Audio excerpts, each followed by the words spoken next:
सुजित झावरे पाटील शिवसेनेकडून आमदार होणार. उपमुख्यमंत्री एकनाथ शिंदे काय निर्णय घेणार?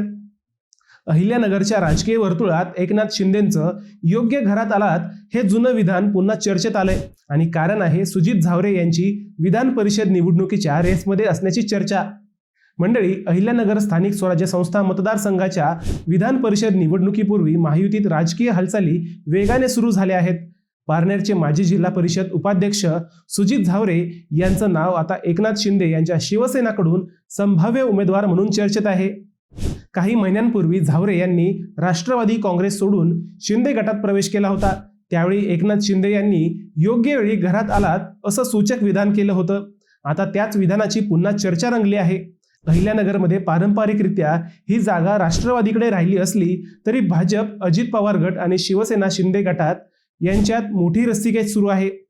शिंदे गटाला जिल्ह्यात अपेक्षित यश मिळालं नसतानाही आता विधान परिषद निवडणुकीत सुजित झावरे यांना किती ताकद मिळते याकडे संपूर्ण जिल्ह्याचं लक्ष लागलं आहे.